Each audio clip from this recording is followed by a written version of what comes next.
Hello mummy. Mummy कुछ बात करना था मुझे आपसे।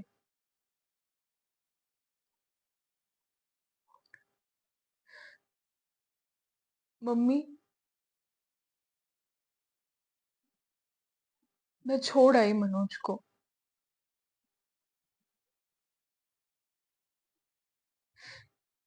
मुझसे नहीं हो पा रहा था मम्मी। नहीं होता और मम्मी मुझसे। फ्रॉड निकला मम्मी। मुझे पता है कि मुझे पहले ही बोल देना चाहिए था, पर मैं नहीं बोल पाई मम्मी। नहीं बोल पाई मैं। मम्मी, उसने एफडी के पैसे, मम्मी उसने पूरा अकाउंट खाली कर दिया। ऊपर से लोन, मेरे नाम पे लोन लिया उसने, और उसके पैसे तक नहीं चुका है। नहीं मम्मी, मुझे भी यही लगा कि कोई गलतफहमी होगी।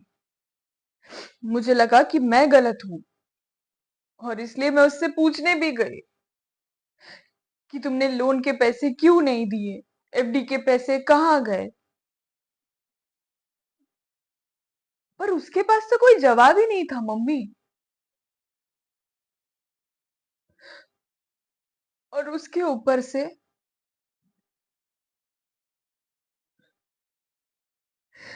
उसने मुझ पे हाथ उठाया मम्मी। हाथ उठाया उसने। फिर भी मैं चुप बैठी,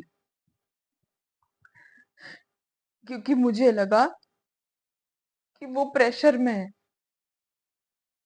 धीरे धीरे सब ठीक हो जाएगा।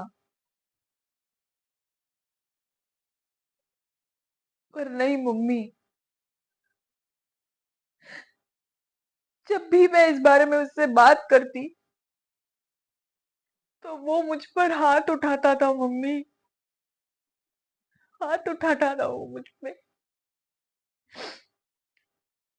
मैंने इस रिश्ते को बचाने की पूरी कोशिश की मम्मी, बिल्कुल जैसे आप और बाऊजी करते हैं,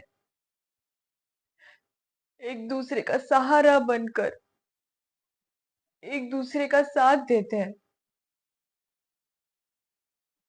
पर मनोज, मनोज वैसा नहीं है मम्मी। वो बिल्कुल वैसा नहीं है जैसे वो हमारे सामने था। उसके मन में ना किसी के लिए इज्जत है, ना किसी के लिए प्यार है।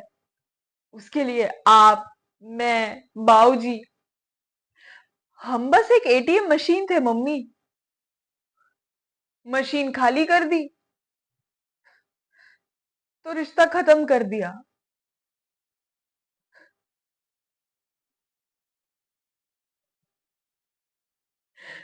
पर मुझसे भी नहीं हो पाया मम्मी। उसने मुझ पर बार बार हाथ उठाया, और जब मैंने उससे कहा कि मेरे बाबूजी ने कभी मेरे माँ के ऊपर आवाज तक नहीं उठाई, तो उसने मुझे फिर से मारा। पर इस बार जब उसने मुझसे बदतमीजी की तो मैंने भी नहीं छोड़ा मम्मी। मैं उसे जोर से धक्का देकर वहां से निकल गई।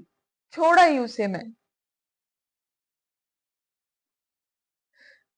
नहीं मम्मी, मैं छोड़ूंगी नहीं उसे। इतने आसानी से तो बिल्कुल भी नहीं छोड़ूंगी। उसने जो किया है ना, उसका हिसाब उसे देना ही पड़ेगा। इतने आसानी से बच नहीं सकता वो मम्मी। बिल्कुल भी नहीं। थानेदारनी की बेटी हूं मैं मम्मी। इतने आसानी से मैं उसे नहीं छोड़ूंगी। उसे हिसाब देना पड़ेगा। मैं उससे हिसाब लेके रहूंगी।